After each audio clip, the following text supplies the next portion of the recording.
The world's climate scientists tell us that the highest safe level of emissions would be around 350 parts per million of carbon dioxide and greenhouse gases in the atmosphere. We're already at 400. They tell us that the sort of safest we could hope to do without having perilous implications as far as drought, famine, human conflict, major species extinction would be about a 2 degrees Celsius increase in temperature. We're rapidly approaching that, and with all the built-in carbon dioxide that's already in the atmosphere, we're easily going to exceed that. So on our watch, we are facing the next major extinction of species on the Earth that we haven't seen since the time of the dinosaurs disappearing.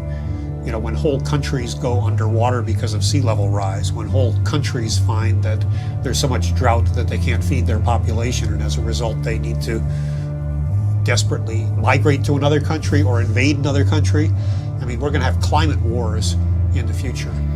And what about livestock and animal agriculture? Well, what about it?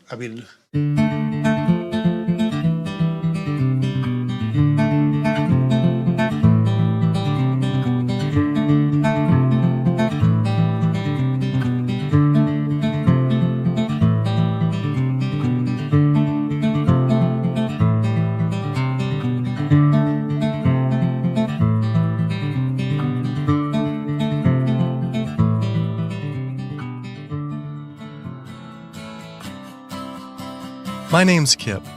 This is me. I had a cliche U.S. American childhood. My mom was a teacher, my dad was in the military, and I have one sister. I played all the sports growing up, but I always loved the outdoors and camping. Life was simple, not a care in the world. And then this guy showed up. Like so many of us, I saw his film An Inconvenient Truth about the impacts of global warming, and it scared the emojis out of me. In Al Gore's film, he describes how our Earth is in peril. Climate change stands to affect all life on this planet.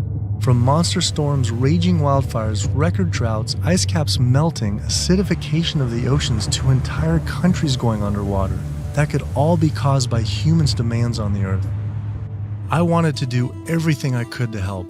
I made up my mind right then and there to change how I lived and to do whatever I possibly could to find a way for all of us to live together, in balance with the planet sustainably forever. I started to do all the things Al told us to do. I became an OCE, Obsessive Compulsive Environmentalist. I separated the trash and recycling, I composted, changed all the light bulbs, took short showers, turned the water off when I brushed my teeth, turned off lights when leaving a room, and rode my bike instead of driving everywhere. But as the years went by, it seemed as if things were getting worse. I had to wonder, with all the continuing ecological crisis facing the planet, even if every single one of us adopted these conservation habits, was this really going to be enough to save the world?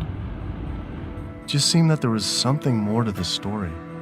I thought I was doing everything I could to help the planet. But then, with one friend's post, everything changed. The post sent me to a report online published by the United Nations stating that raising livestock produces more greenhouse gases than the emissions of the entire transportation sector. This means that the meat and dairy industry produces more greenhouse gases than the exhaust of all cars, trucks, trains, boats, planes combined. Cows and other farmed animals produce a substantial amount of methane from their digestive process. Methane gas from livestock is 86 times more destructive than carbon dioxide from vehicles. Here I'd been riding my bike everywhere to help reduce emissions, but it turns out there's more to climate change than just fossil fuels. I started doing more research. The UN, along with other agencies, reported that not only did livestock play a major role in global warming, it is also the leading cause of resource consumption and environmental degradation destroying the planet today. How is it possible I wasn't aware of this? I thought this information would be plastered everywhere in the environmental community. I went to the nation's largest environmental organizations' websites, 350.org, Greenpeace, Sierra Club, Climate Reality, Rainforest Action Network, Amazon Watch, and was shocked to see they had virtually nothing on animal agriculture. What was going on? Why wouldn't they have this information on their main page? It seemed the main focus for many of these groups was natural gas and oil production, with fracking being the latest hot issue due to water usage and contamination. Hydraulic fracturing for natural gas uses an incredible amount of water. A staggering 100 billion gallons of water is used every year in the United States. But when I compared this with animal agriculture, raising livestock just in the US consumes 34 trillion gallons of water. And it turns out the methane emissions from both industries are nearly equal. Living in California, a state plagued by drought and water shortages, water use is a major concern for many of us. The average Californian uses about 1,500 gallons per person per day. About half of that is related to the consumption of meat and dairy products. So meat and dairy products are incredibly water intensive, in part because the animals are using very water intensive grains. That's what they eat. And so all of the water embedded in the grain and that the animal eats essentially is considered part of the virtual water footprint of that product. I found out that 1/4 pound hamburger requires over 660 gallons of water to produce. Here I've been taking these short showers trying to save water, and to find out just eating one hamburger is the equivalent of showering 2 entire months. So much attention is given to lowering our home water use, yet domestic water use is only 5% of what is consumed in the US versus 55% for animal agriculture. That's because it takes upwards of 2,500 gallons of water to produce 1 pound of beef.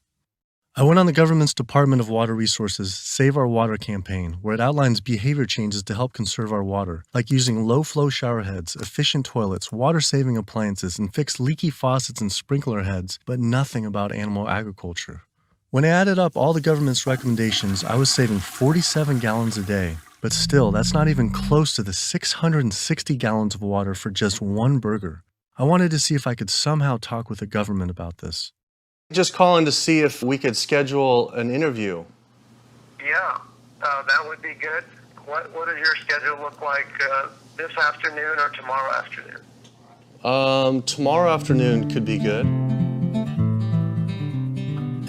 For the urban environment, there are a lot of things that can be done. Indoor, using low-flow shower heads, low-flow faucets, efficient toilets, efficient water-using appliances. All those are really good areas that can help quite a lot. But the biggest water savings is from outdoor. We have to be mindful of the way we use water. We have to use it as efficiently as possible. We have to protect its quality, and we have to be good stewards of the environment that depend on water. And checking the sprinklers. A lot of time we get a lot of leaks and broken sprinklers and things like that wastes water. And those are the areas that there's a lot of room for conservation. It kept on coming up. A lot was of animal agriculture. Can you comment on that at all, about how much that plays a role in water consumption and pollution?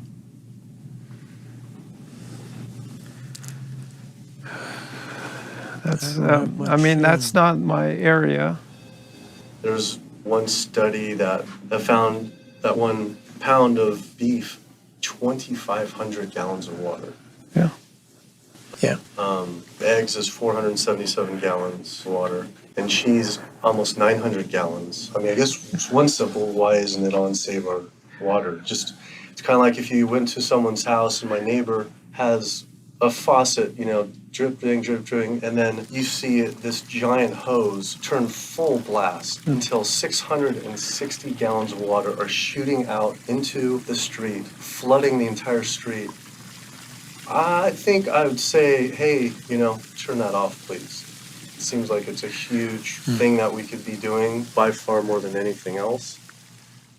Just like, if that is really the case. I think that the water footprint of animal husbandry is greater than other activities. There's no ifs, and, or buts about it. That would be really powerful, just rather than waiting till we're in a drought. What do you think about just starting now, and whoever's in charge of the Save Our Water, hey, let's start encouraging people to eat less meat now, because these studies are coming out. I don't think that'll happen. Why? I don't think that'll happen. Why?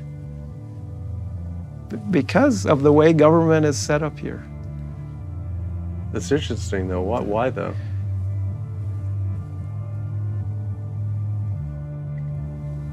One is water management, and the other one is behavior change.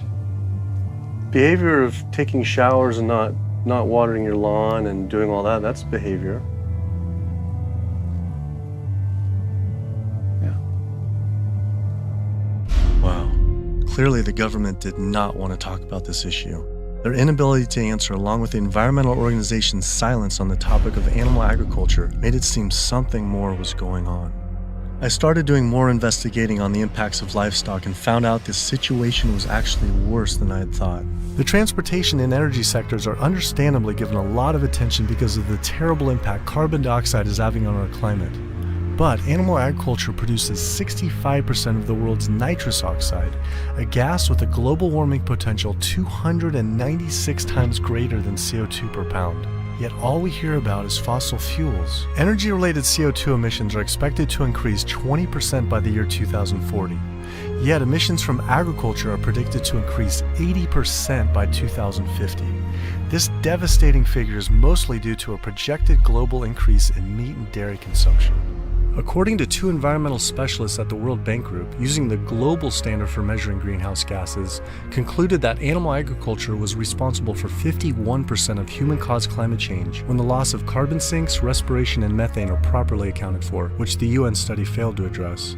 But not only that, I found out that raising animals for food is responsible for 30% of the world's water consumption, occupies up to 45% of the Earth's land, is responsible for up to 91% of Brazilian Amazon destruction, is a leading cause of ocean dead zones, habitat destruction, and species extinction. Yet, the largest environmental groups that are supposed to be saving our world didn't have this as their main focus? I had to speak with environmental organizations to find out why they weren't addressing this issue.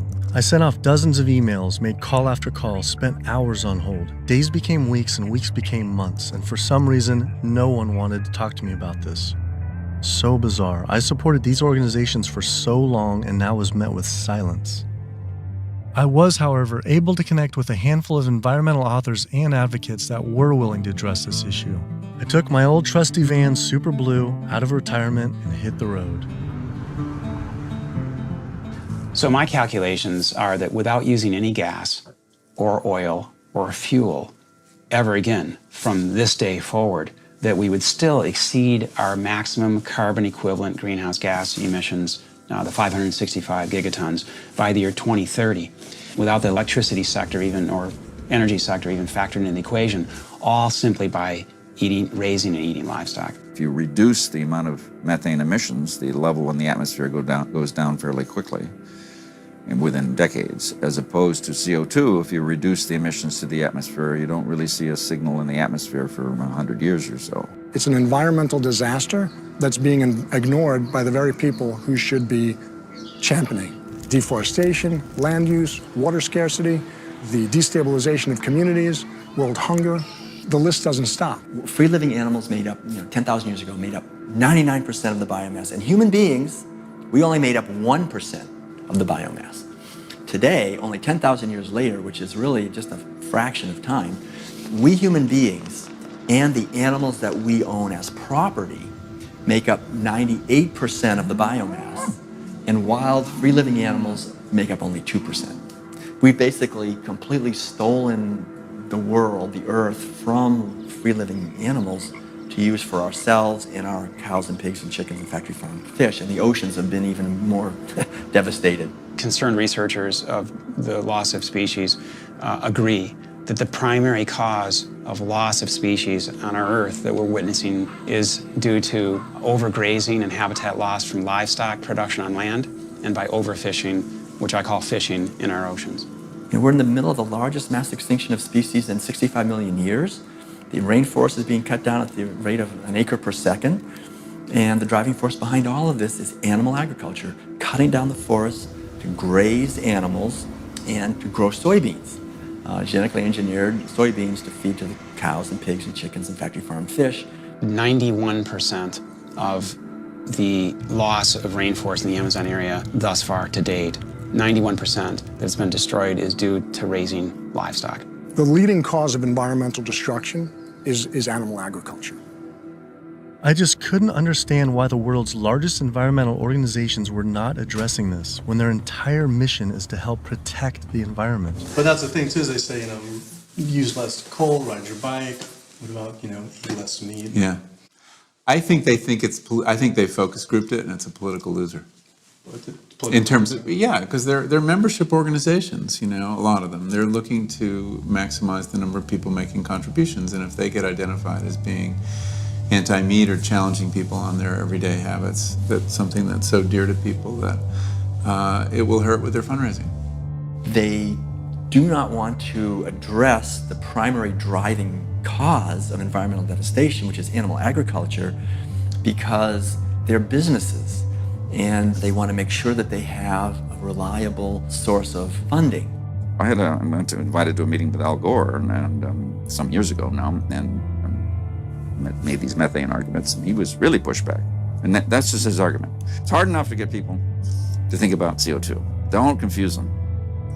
I think that the problem with a lot of organizations that are focused and have a laser focus don't go off message because they don't want to piss off another whole group of people that will make their lives difficult. If you listen to the majority of the major environmental organizations, they're not telling you to do much besides live your life the way you've been living it, but change your light bulb from time to time, drive less, use less plastic, recycle more. It's better for their fundraising and better for their profile to create a victim and perpetrator sort of plot line. It's like when we talk about the fact that when we have a dysfunctional family and the father is an alcoholic, that's the one thing no one talks about. Everybody goes around that, and yet it's the one thing that's causing the devastation in the relationships in the family, because no one wants to talk about it. How could these organizations not know? I mean, the issue is right in front of them. It's unmistakable at this point. And just like these organizations, they're falling over themselves to show the general public that climate change is human-caused. And in doing so, they completely fail to see what's right in front of them, that animal agriculture, raising and killing animals for food, is really what's killing the planet. That was it. No more emails, no more phone calls. I had enough. I realized if I wanted answers, I would have to go to these organizations' headquarters in person. Hi, how's it going? We're doing a full-length feature documentary, and it's on sustainability and animal agriculture plays a role. And we're seeing if we can talk to David Barr. Yeah. Okay. Did you have an appointment with him? We've been trying for almost 2 months, and we haven't even had one receptive email or anything. So we're seeing if we can just set something up. Let me just get They sent out their PR person instead. She refused to be filmed and told us to turn off the camera, but promised someone from their rainforest, ocean, and climate change departments would all speak with us, finally. Next stop was to give Sierra Club a visit. Turns out they were a bit more receptive to me showing up at their doorstep. Hey, how's it going? With the climate change, what's the leading cause of that? Well, it's basically burning too many fossil fuels. So coal, natural gas, oil, tar sands, oil shale, all these new exotic fuels that are kind of hybrids between them. But that's basically what is loading up the atmosphere. So we have this greenhouse effect where the heat is getting trapped and the temperatures are soaring at a rate that has never existed in the history of the Earth. And what about livestock and animal agriculture? Well, what about it? I mean, we do just research. A couple of the UN report says it's more. Livestock accounts for more than all transportation put together. A recent 2009 World Watch report, livestock causes 51% of all greenhouse gas emissions. Yeah, well, it is a big issue, and we need to address that as well. But, there's just so many different potential sources of methane and carbon emissions. If the number one leading cause is animal agriculture and meat consumption, then doesn't that need to be the number one focus, if not the number two? Well, That's your assessment. Our assessment is different. That was bizarre. So Greenpeace got back with me today and said, "It was great to meet with you yesterday. I've spoken with various people here at Greenpeace about your request, but I'm afraid we're not going to be able to help this time. Thanks again, and we wish you the best of luck." Greenpeace's response reminded me of the statistic that 116,000 pounds of farm animal excrement is produced every second in the United States alone. That is enough waste per year to cover every square foot of San Francisco, New York City, Tokyo, Paris, New Delhi, Berlin, Hong Kong, London, Rio de Janeiro, Delaware, Bali, Costa Rica, and Denmark combined.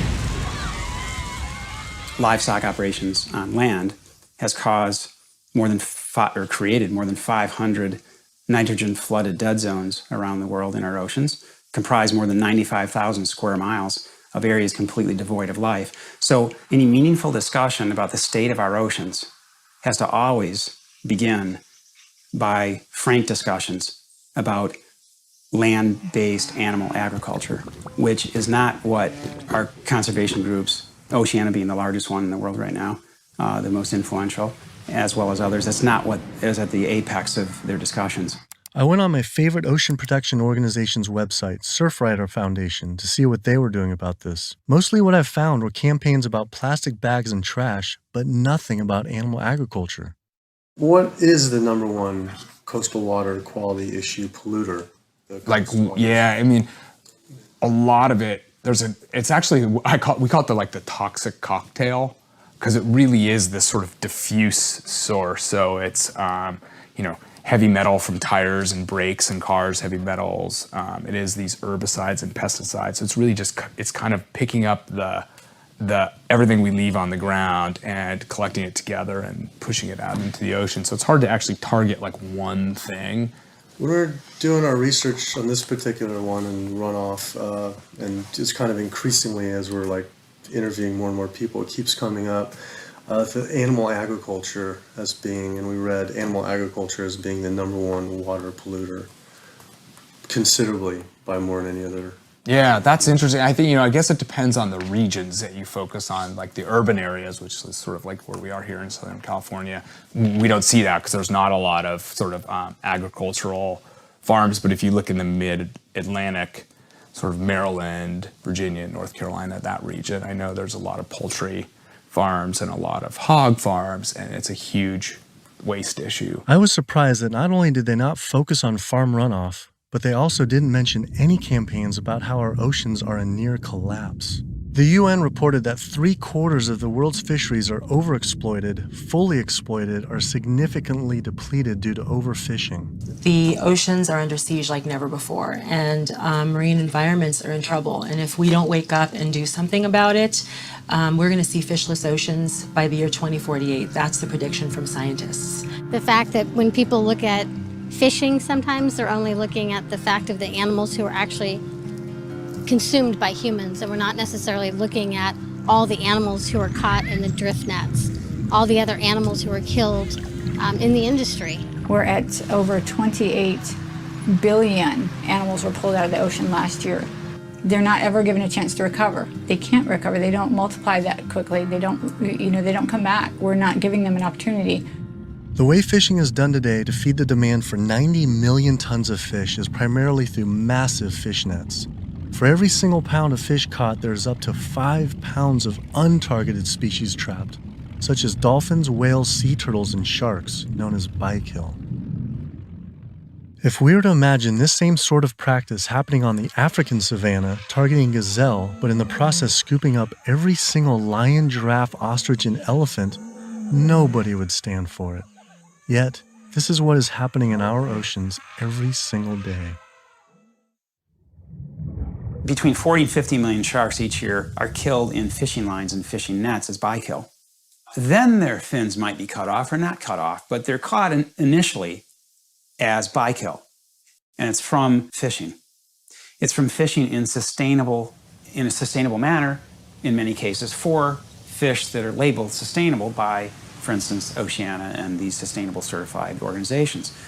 So my thought is that why would we want to stop at banning shark fin soup if you're concerned about sharks, which all these organizations are and most of the public at large is now. If we really are concerned about sharks, we would ban fishing.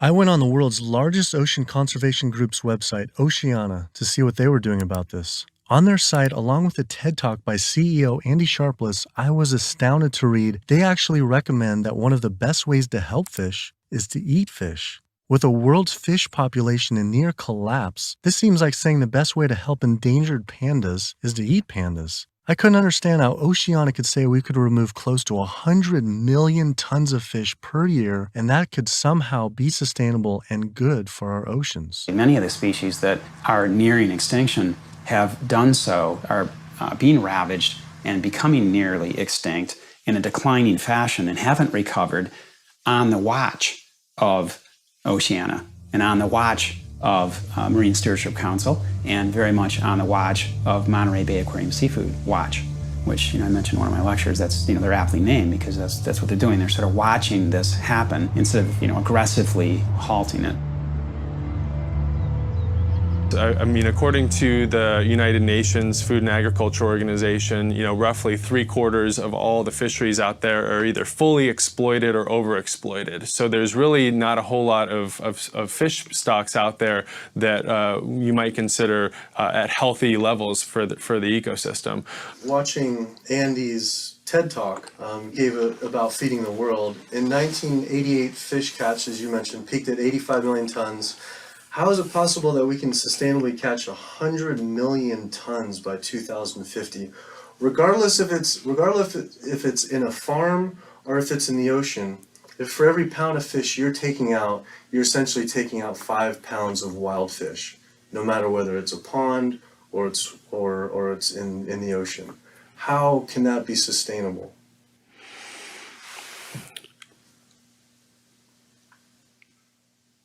The ultimate question, right, is that there is a tremendous amount of natural production that is basically coming out of the oceans all the time.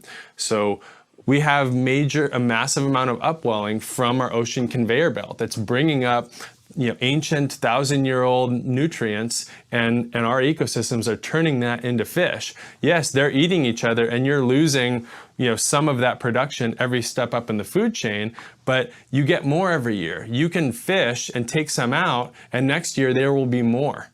And if we do that right without ultimately hitting the fundamental driver, it's sort of like living off the interest, right? As long as you don't bring your principal down, right, if you're investing in something, as long as you're not hitting into that principal and your principal remains high, you could potentially live off the interest forever. And that's the basic idea with fish. With our population right now, what we're doing is if it's 75% depleted, the fishery is now depleted. And it's a good analogy with money. We're not living off our interest. We're in extreme debt. And if our population who's trying to live as a family on the same amount of money, and it's increasing 35% to 9 billion people, right? Isn't it just, hey, we got to stop spending money? Yeah. We need to stop eating fish. Well, if you could bring the principle back. Fishing of any type is depleting not only the species, but you get into this serial depletion where one fish species will be minimized, and the fishing industry for that fishery will move on to the next species. And it's called serial depletion, aptly named. And in the process, so the fish are being lost, not only the species is being lost, but the next in line is being lost, and then the mechanism is still extremely destructive. So they're losing the fish species, but it needs to be kept in mind they're also destroying habitat. I think they came up with this term, sustainable fishing, to make ourselves feel good about eating fish and continuing to take fish out of the oceans, when in fact, really, it's Sea Shepherd's position that there is no such thing as sustainable fishing. Seafood is not a protein source for a sustainable protein source for the feeding of the planet, of the people on the planet. It's just not. People don't want to hear it because that makes them feel like they have to take action. They have to stop doing something, and a lot of people don't want to, and people don't want to, they don't want to put it out there because it's uncomfortable. They don't want to propose to tell people what to do, but we're at a point where we all have to be cognizant, and we have to realize, and we have to take an action. Our founder, Captain Watson, likes to say, if the oceans die, we die. That's not a tagline, that's the truth. Perhaps the only other ecosystem that is being destroyed at such a rapid rate are the world's rainforests. Our global rainforests are essentially the planet's lungs. They breathe in CO2 and exhale oxygen. An acre of rainforest is cleared every second, and the leading cause is to graze animals and grow their feed crops. That is essentially an entire football field cleared every single second. And it is estimated that every day, close to 100 plant, animal, and insect species are lost due to rainforest destruction.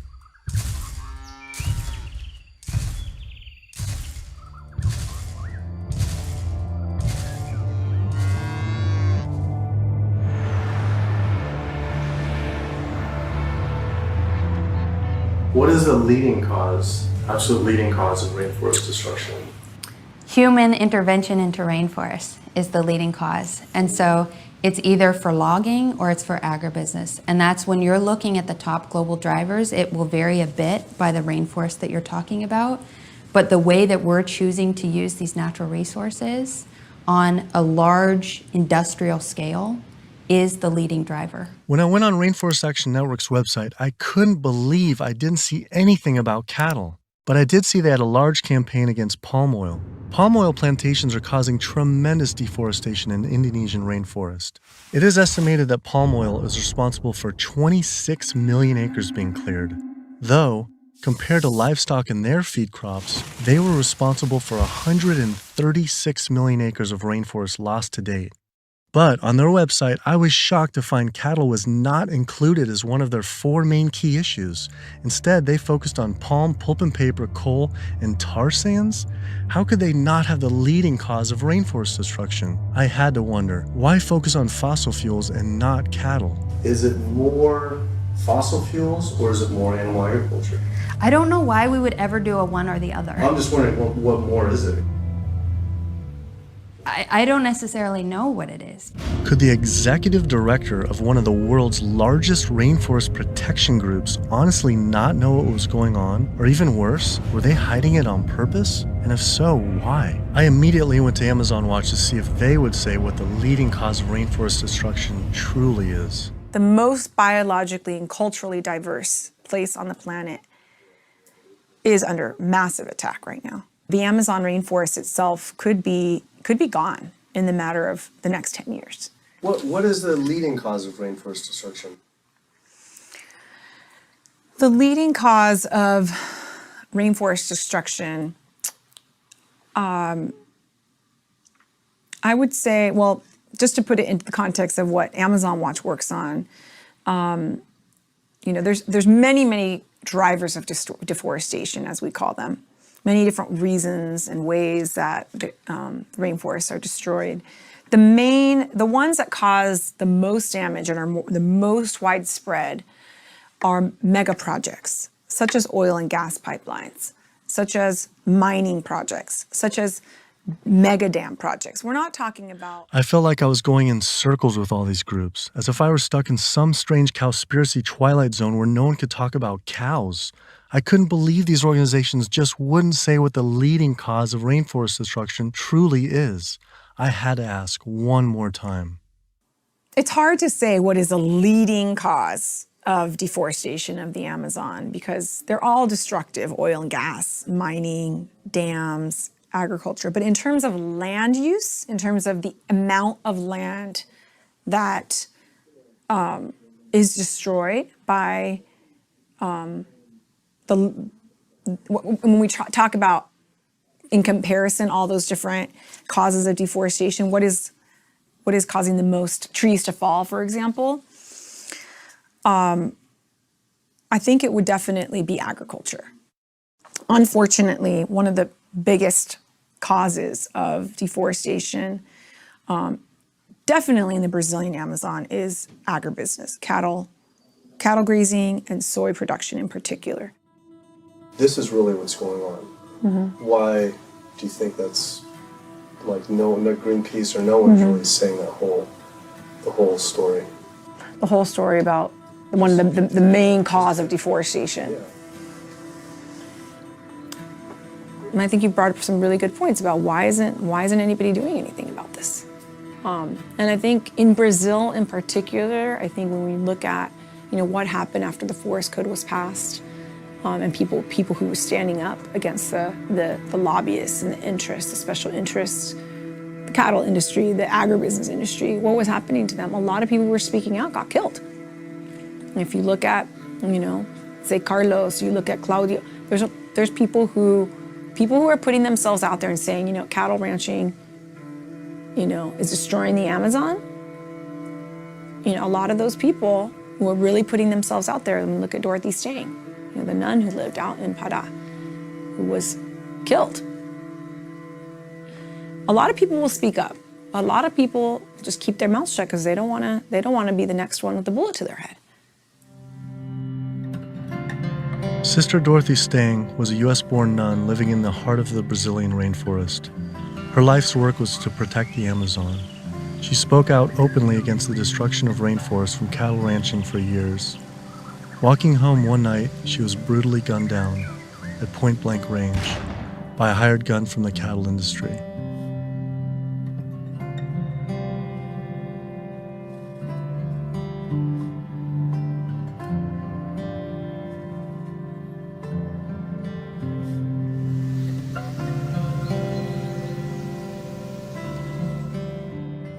After Greenpeace's initial denial for an interview, I wrote again, begging they reconsider.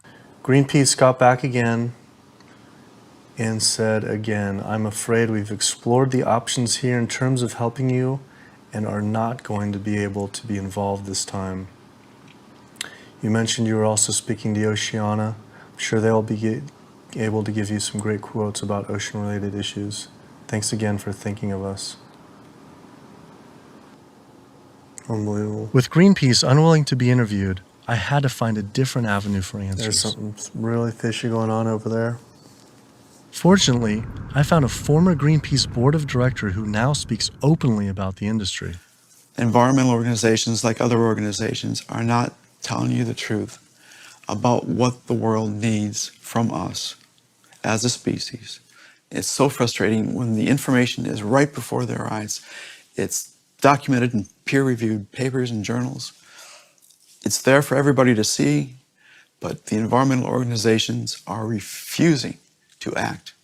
Nowhere do you find in their policies, and nowhere do you find in the Greenpeace mission that diet is important, that animal agriculture is the problem. They are refusing, like other environmental organizations, to look at the issue.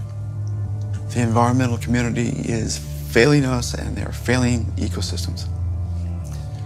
And it's so frustrating to see them do this. NRDC, the Earth's best defense. All right, so here they actually do have a few things on animal agriculture. The leading cause of environmental degradation is too much pollution and too many engines churning too fast in too many places around the globe. Lately, in 2009, World Watch reported that livestock causes 51% of greenhouse gas emissions, and transportation is around 13, and then the low end, the UN was around 18 to 30, which is more than all transportation, all put together. Internationally or nationally? Yeah, I think energy production and transportation are still major sources. So I think I guess I'm not going to comment on that because I'm not familiar with those numbers. So it's don't quote me on this, but that's cow farts. That's what I think what that is. I think that's cow farts.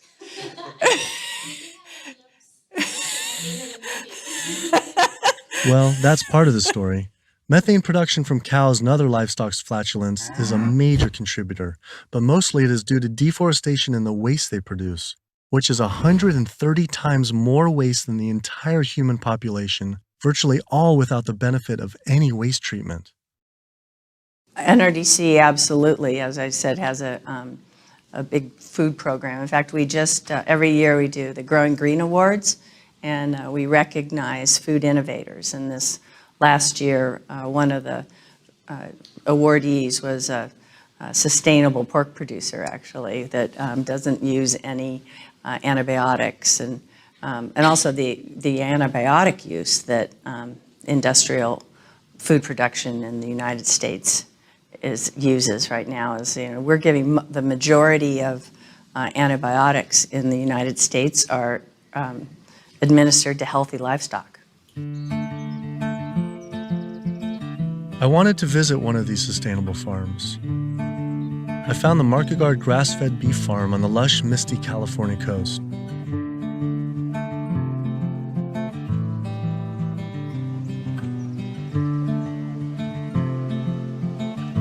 I met Eric and Donegal Market Guard and their 4 children. Leah and Larry are usually up at 6 and out, milking the cows, slopping the hogs.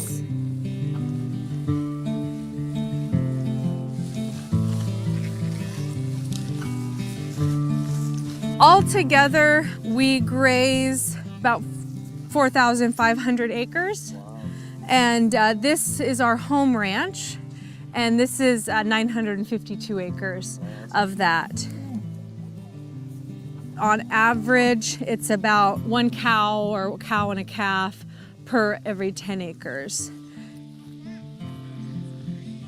We would produce annually roughly 80,000 pounds of finished plate-ready meat.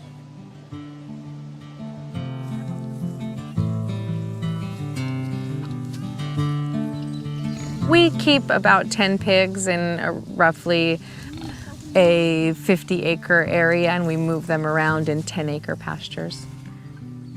Some people think that pigs are dirty and gross, but I really like them. They know people, and they'll be friends and really nice.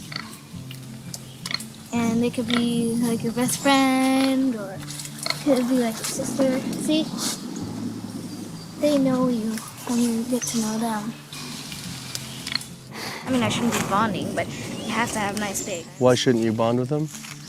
Well, because they're gonna turn into bacon. Oh.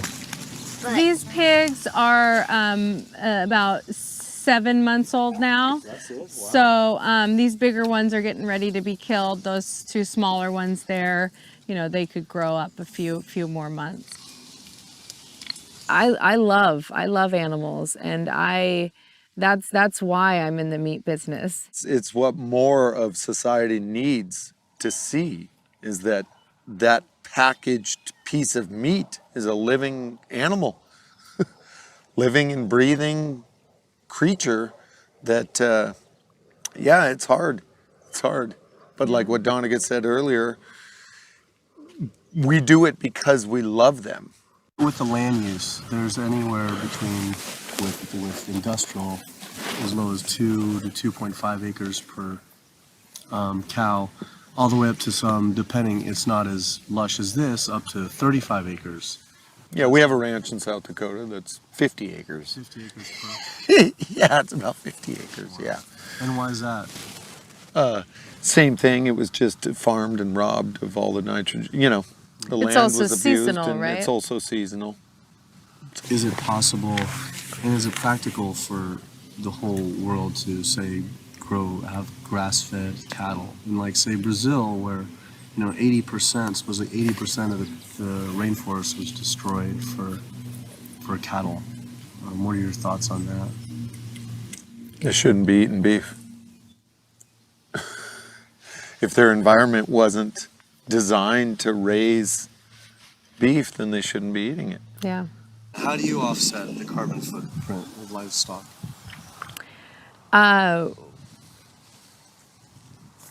We don't feel like livestock have a carbon footprint.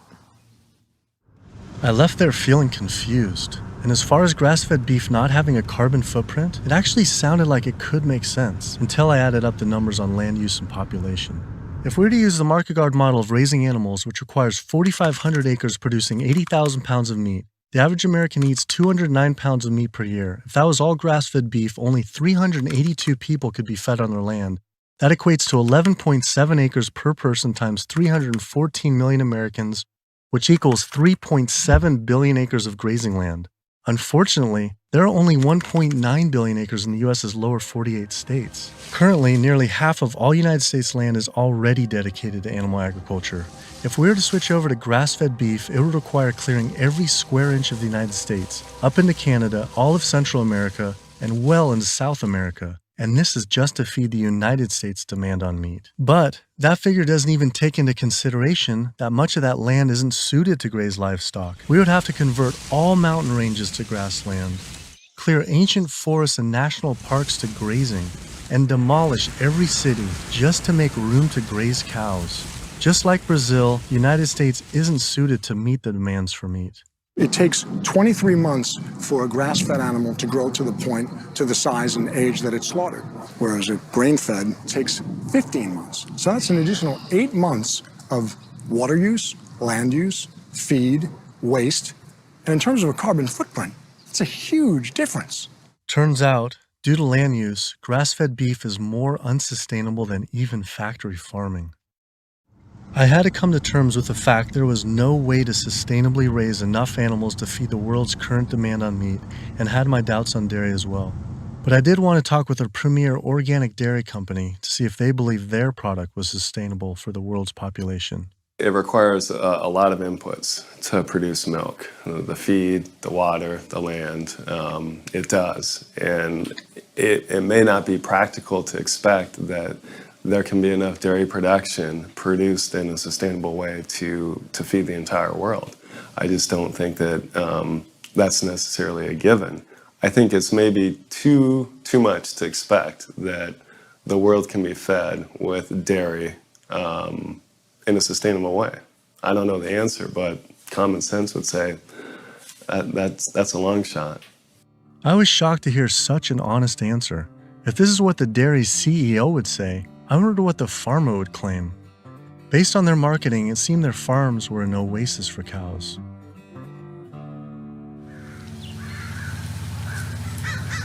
It was not what I expected.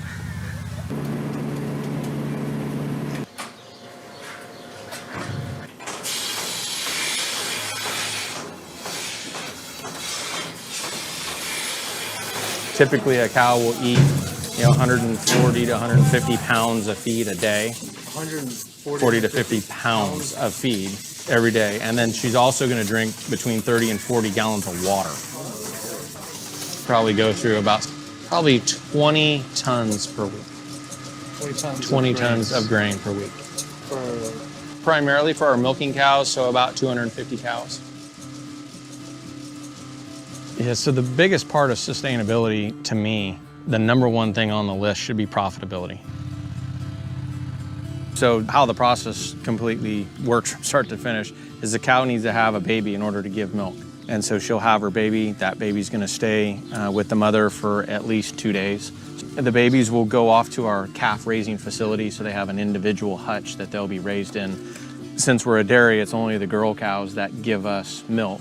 So the boys on typical dairies, they're sold off to beef raising facilities. But we do keep approximately half, and we raise them for 2 years and sell them as organic grass-fed beef. So all dairy cows eventually go to the beef industry? Mm-hmm. At some point in time, she's really going to drop off, and so you have to make a business decision at that point. Are you going to keep investing in her, to give milk, or are you going to sell her off again to another dairy or into the beef industry?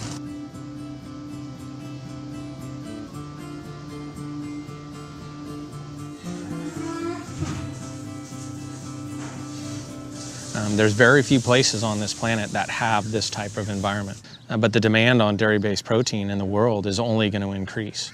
And there's not enough land on the planet to do this type of dairying around the world. It's just the environment is not going to be that way. The land's not there. So I guess on a global scale, a conclusion would be dairy is not sustainable.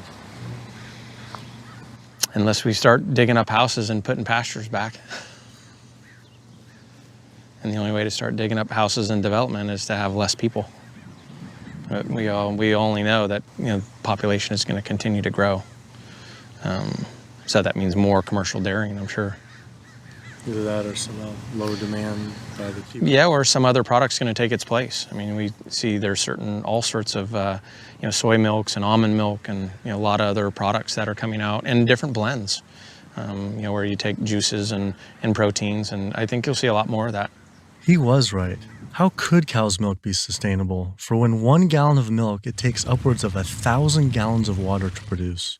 Almost a third of the planet's land is becoming desert, with a vast majority due to livestock grazing. Doing research on grass-fed livestock, I kept coming across the work of Alan Savory. Savory claims that the best way to reverse this desertification is to actually graze more animals. This reminded me of Oceana saying the best way to help fish is to eat fish.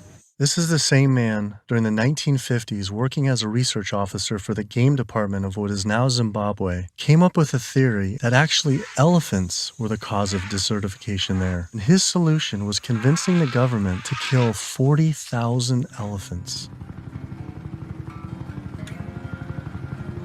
Yet, after 14 years of relentless slaughter, the conditions only got worse. His theory was wrong. The culling finally ended, but not until tens of thousands of elephants and their families were killed. This is not someone I would ever take ecological advice from.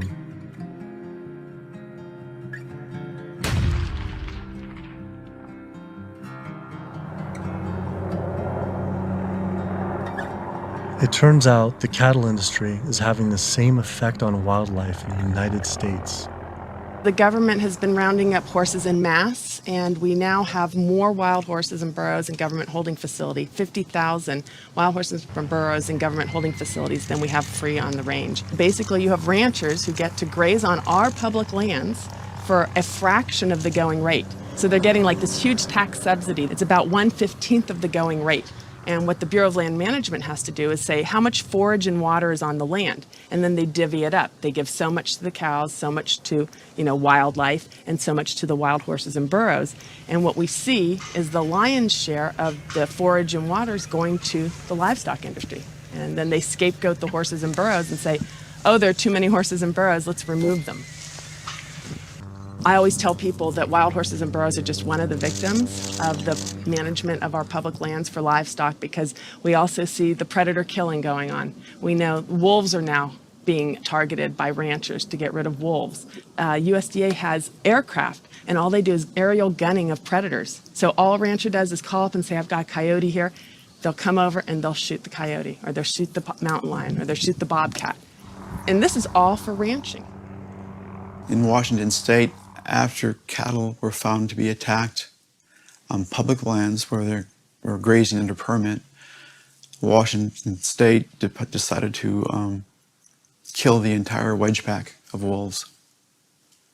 And those wolves were not introduced. They had in-migrated from Canada, but they're no longer there. It starts at the local level with the Bureau of Land Management, but then it goes all the way to Congress. And we see Congress sitting there willing to allow this type of mismanagement of our public lands to continue. It is the insistence of and the lobbying power of the animal agriculture industry that continues to see wolves killed, continues to see an insistence that predators be maintained at a low level that does not benefit ecosystems. I've seen so many pieces of land, I've looked at so many environmental assessments from the Bureau of Land Management where they say the rangelands are not meeting standards. And they say straight up, livestock grazing is a cause for not meeting range standards, and yet they will continue to allow livestock grazing.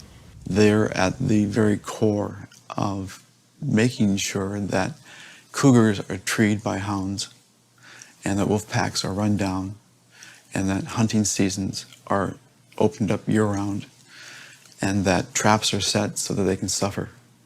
If anyone cares about wild horses and wildlife and public lands and the environment, you can't ignore the livestock, the impact, the negative impact that livestock grazing is having on our public lands and the rest. I've added up the costs of animal food production that the producers don't actually bear themselves. These are the hidden costs or the externalized costs that they impose on society.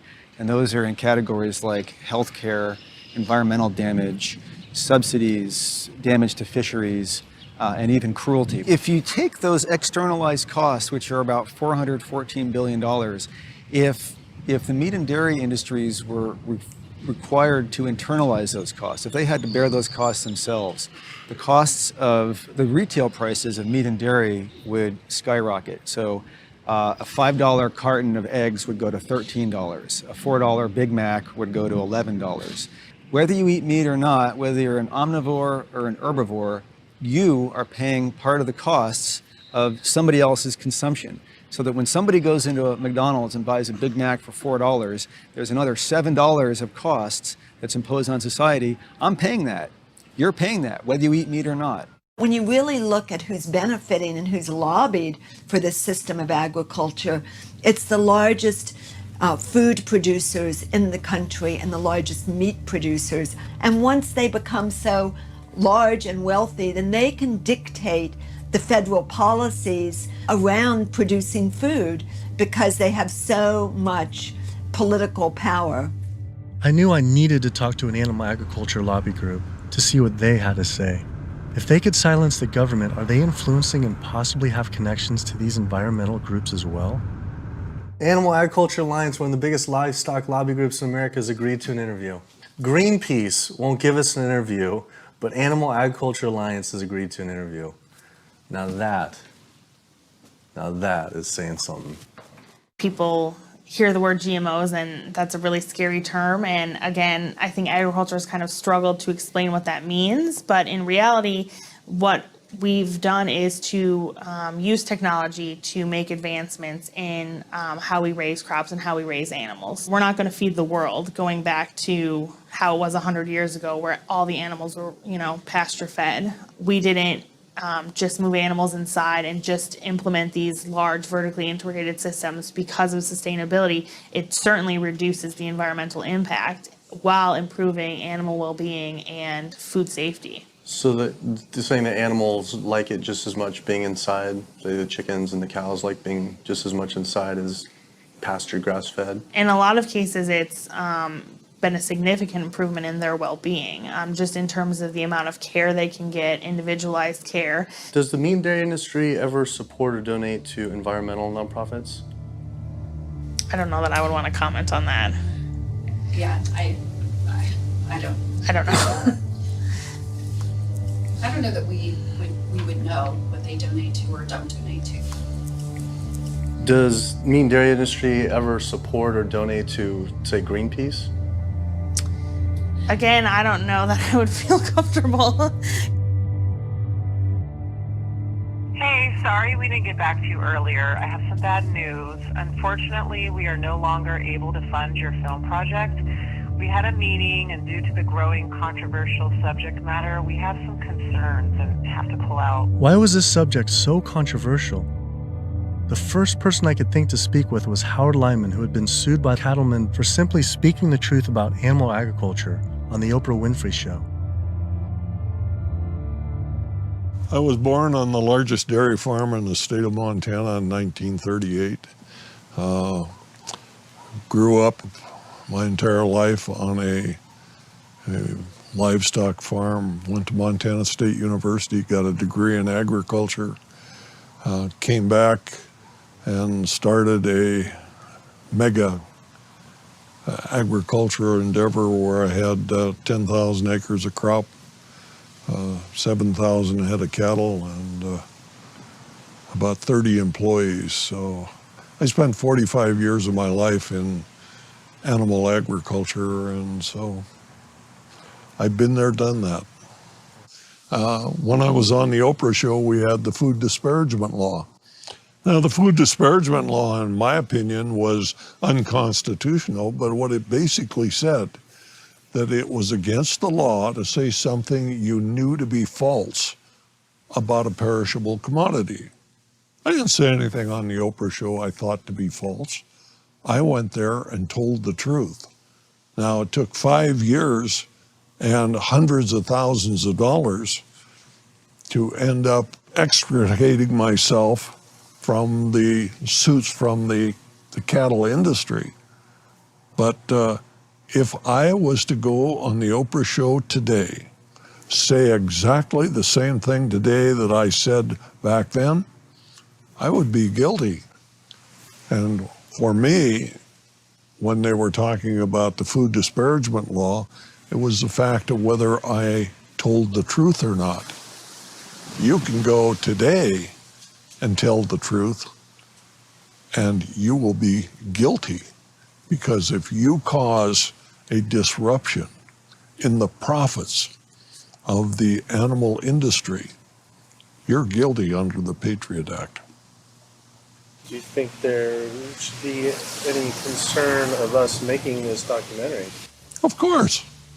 If you don't realize right now that you're putting your neck on the chopping block, you know, you better take that camera and throw it away.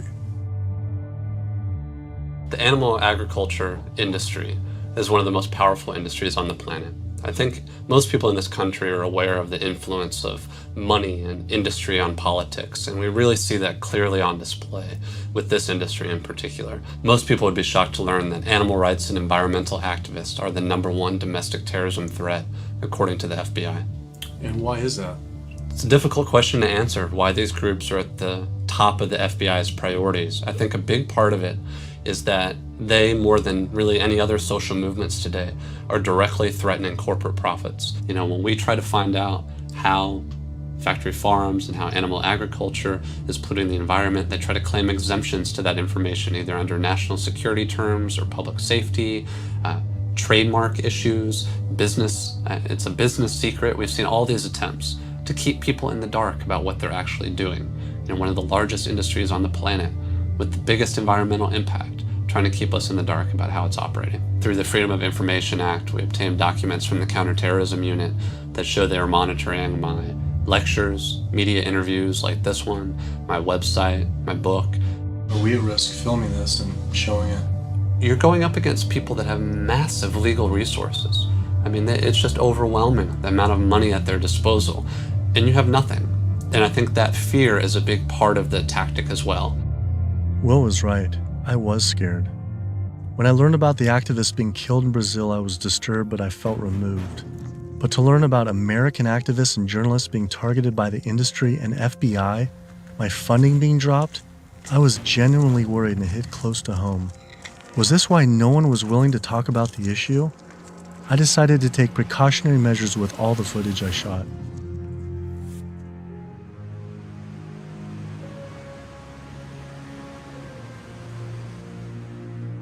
I was beyond frightened to imagine what could possibly happen if I pursued this subject any further.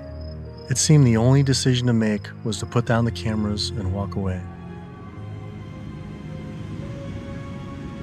But then, I realized this issue was way bigger than any personal concern I could ever have for myself.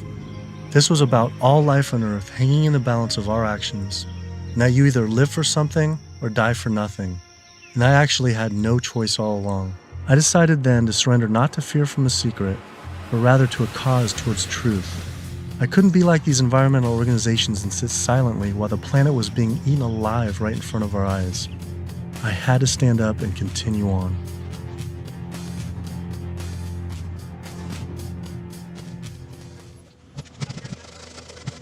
Some people would say the problem isn't really animal agriculture, but actually human overpopulation. In 1812, there were 1 billion people on the planet. In 1912, there were 1.5 billion. Then, just 100 years later, our population exploded to 7 billion humans. This number is rightly given a great deal of attention, but an even more important figure when determining world population is the world's 70 billion farm animals humans raise. The human population drinks 5.2 billion gallons of water every day and eats 21 billion pounds of food.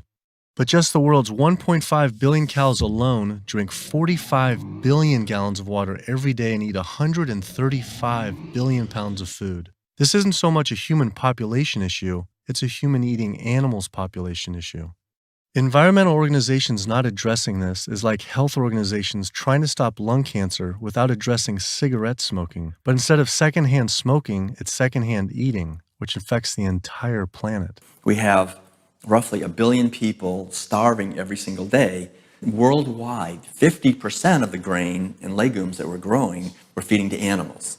So they're eating huge amounts of grain and legumes. And in the United States, it's more like closer to 70, 80, depending on which grain it is, about 90% of the soybeans. 82% of the world's starving children live in countries where food is fed to animals in the livestock systems that are then killed and eaten by more well-off individuals in developed countries such as the US, UK, and in Europe. The fact of it is that we could feed every human being on the planet today an adequate diet if we did no more than take the feed that we are feeding to animals and actually turn it into food for humans. And so somebody trying to justify GMOs, that's like trying to give a drowning man a drink of water. You can produce, on average, 15 times more protein from plant-based sources than from meat on any given area of land, whether it's using the same type of land, whether it's a very fertile area in one area of the world or it's an area that's depleted. If we would reduce the amount of meat we're eating and dairy and eggs, we could allow all these monocropped fields of genetically engineered corn and soybeans to revert back to forest again, to be habitat for animals. You know, anytime somebody tells you that we can't grow food for humans on the land that we're growing feed for animals, this is somebody that is smoking the #1 crop out of California. The fact of it is, if you can grow corn to stuff down the throat of an animal, you can actually grow corn and feed it to a human. You encourage people to eat less meat and for the tremendous resources required and the toll on the environment. And on the animals. And on the animals. And the workers in the system. And it's a brutal system at every level. As the world population continues to grow to almost 9 billion people, do you foresee someday that we might just completely have to stop eating meat altogether? I don't know that we'll completely stop. I think that the amount of meat eaten will decline. There's no way to support 9 ounces per person per day, which is what Americans are eating now. If the Chinese alone decide they want to eat that much, and they've decided they want to eat that much, we just can't. We don't have enough world to produce the grain to generate that much meat. I think a plant-based diet is the most sustainable. But what do you recommend for 9 billion people can eat for the planet to not only sustain but to thrive? Would you throw out a number like an ounce, 1 ounce? Per meat? And including dairy, I don't think I don't know enough. But yeah, it would be on the order of a couple ounces a week. It's not going to be the way we're eating it now. We're gorging on meat. We're eating huge amounts. And does that include cheese too? Yeah. 2 ounces total? Yeah, cheese and milk. 2 ounces a week. Only 2 ounces a week seem like nothing. People could probably raise that in their own backyard. Maybe backyard farming was a sustainable solution. I have 42 ducks. I started off with 3 ducks 3 years ago, and then those burdened into a population. I buy a 75-pound bag of seed, and that seed bag will last me right now about 2 weeks. The ducks now that we're going to be culling are about 2 years old. When you're living with them, they get used to you. They're not intimidated or whatever, and so they make all their vocal sounds like natural. Go down. Easy, easy, easy, easy. Okay. Now we're gonna keep you. Run. These 2 go first. Being smart-wise, compared to a chicken, they're probably the same.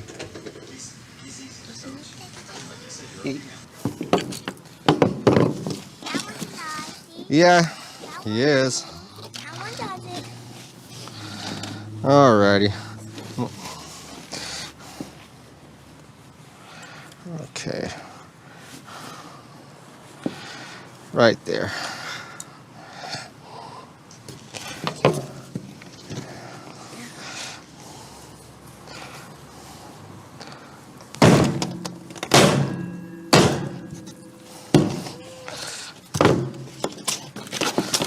That's going to be a little gruesome.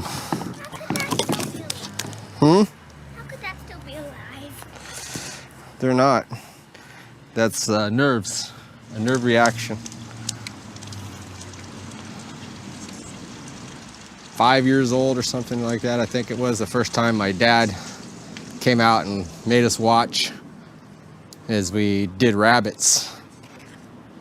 And we'd raise probably a couple dozen rabbits each year.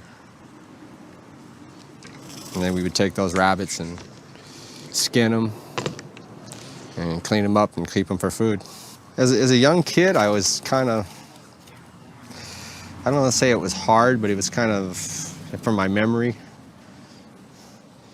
because some of the rabbits I had named, so it was kind of like going, you're like going, but after doing it a couple of times, you kind of just learn it's just something that has to be done.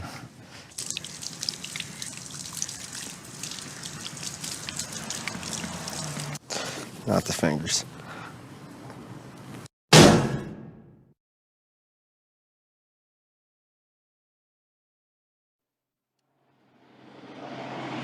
I just can't do it. I don't think I could have someone else do it for me. If I can't do it, I don't want someone else doing it for me.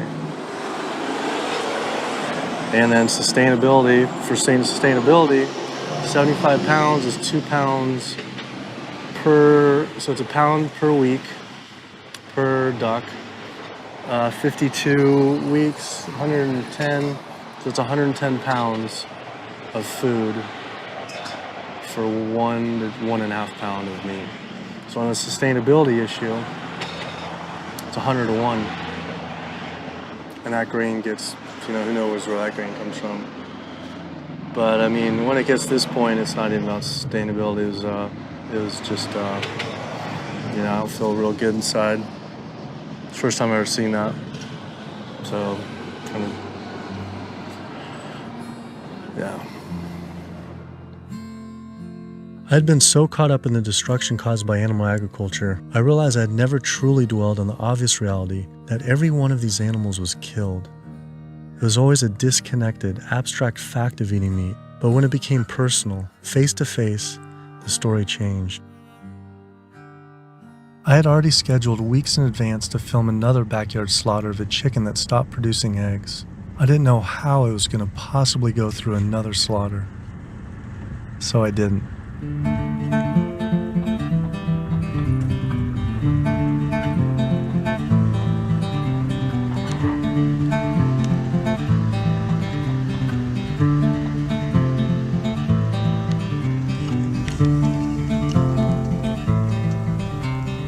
Animal Place is a farm animal sanctuary in Northern California that focuses on rescuing animals from the animal agriculture industry.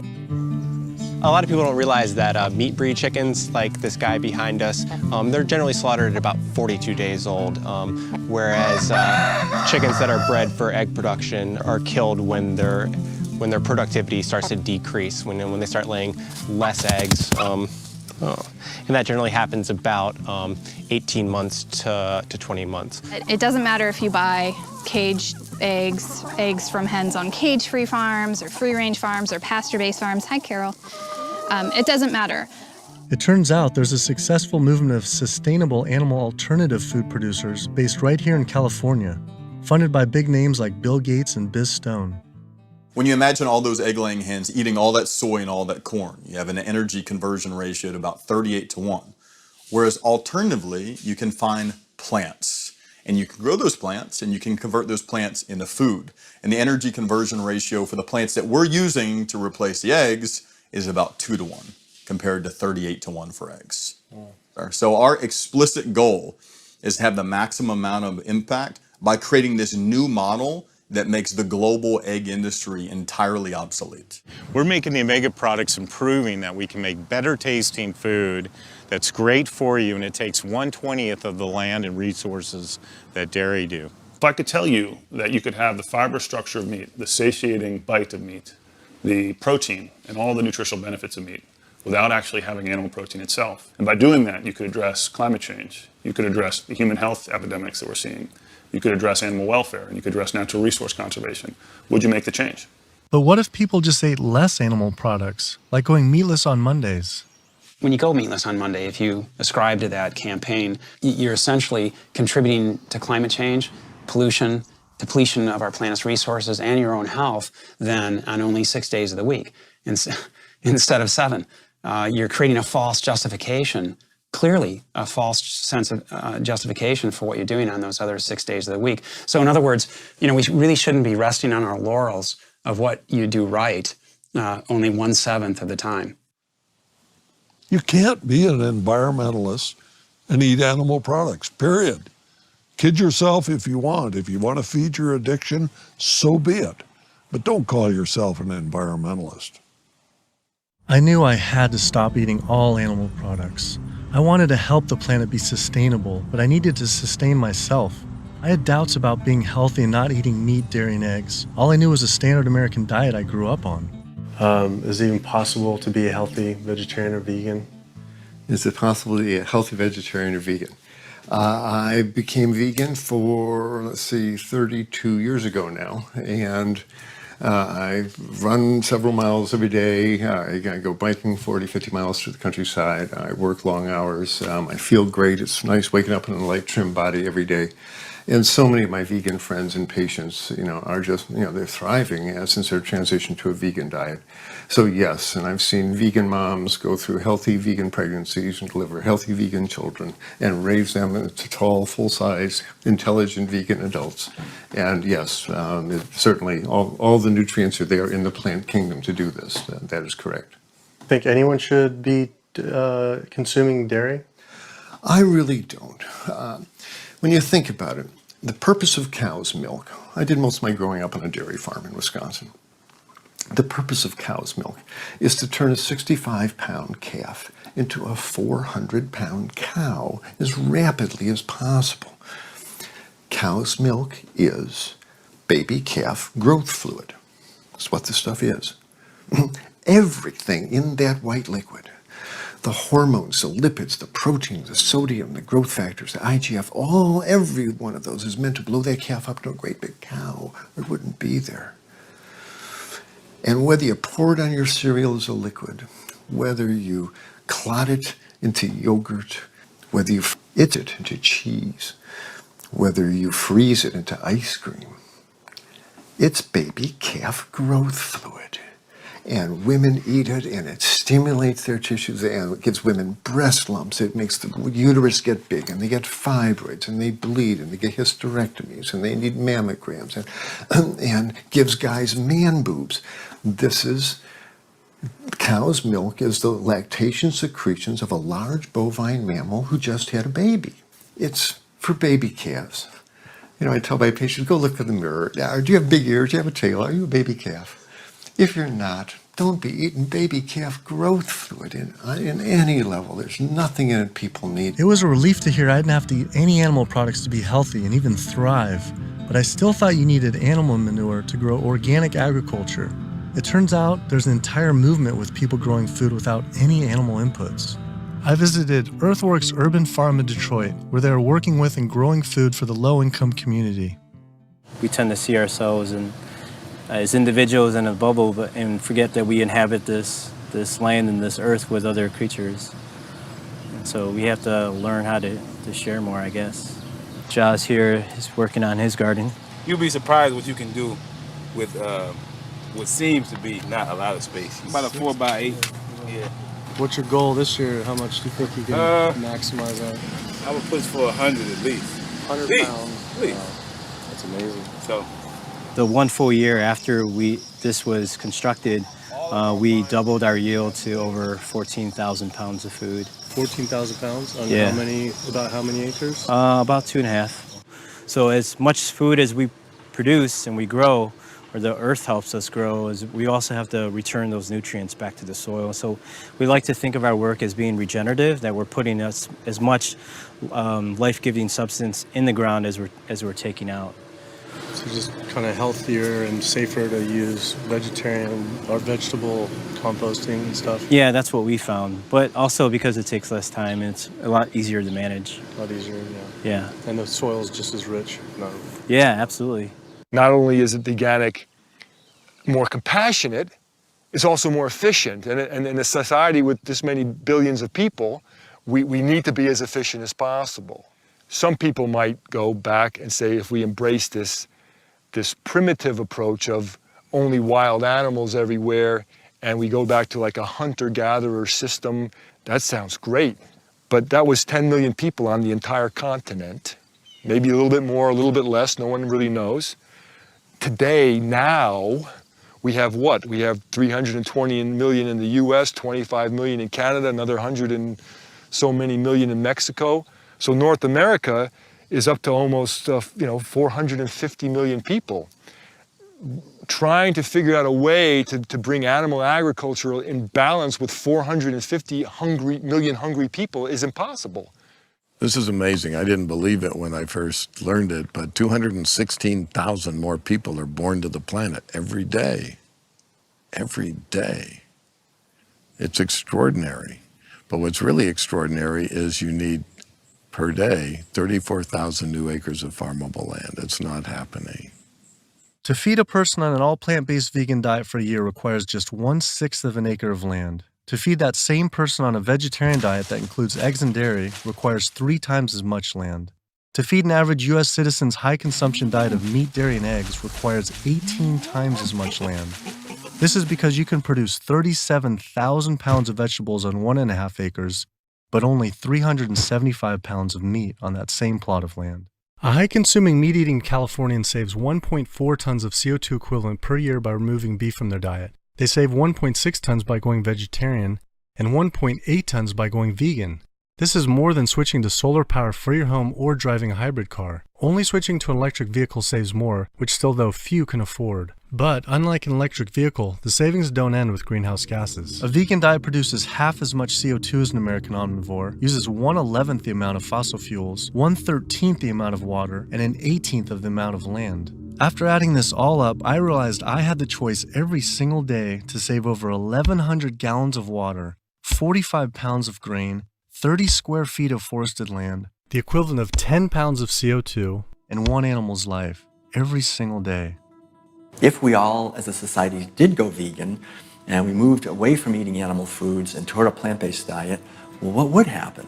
If we didn't kill all these cows and eat them, then we wouldn't have to breed all these cows, because we're breeding cows and chickens and pigs and fishes. We're breeding them and, over and over again, relentlessly. So if we didn't breed them, then we wouldn't have to feed them. If we didn't have to feed them, then we wouldn't have to devote all this land to growing grains and legumes and so forth to feed to them. And so then the forest could come back. Wildlife could come back. The oceans would come back. The rivers would run clean again. The air would come back. Health would return. Renewable energy infrastructure, such as building solar and wind generators all over our country to reduce climate change, I mean, that's a pretty good idea, but it's projected to take at least 20 years and at least minimally $18 trillion to develop. Another solution to climate change, we could stop eating animals. And it could be done today. It doesn't have to take 20 years, and it certainly doesn't have to take $18 trillion because it costs nothing. Some people say, well, let's fix CO2 and then we can worry about the methane. Well, it's the other way around. It actually makes sense. Do something about methane because you get a response right away. Quietly and unmistakably, the most powerful thing that someone can do for the environment. No other lifestyle choice has a farther-reaching and more profoundly positive impact on the planet and all life on Earth than choosing to stop consuming animals and live a vegan lifestyle. You don't think we couldn't solve this problem in a heartbeat? I'll tell you what, all we would need is for the environmentalists to live what they profess, and we'd be on a new course in the world.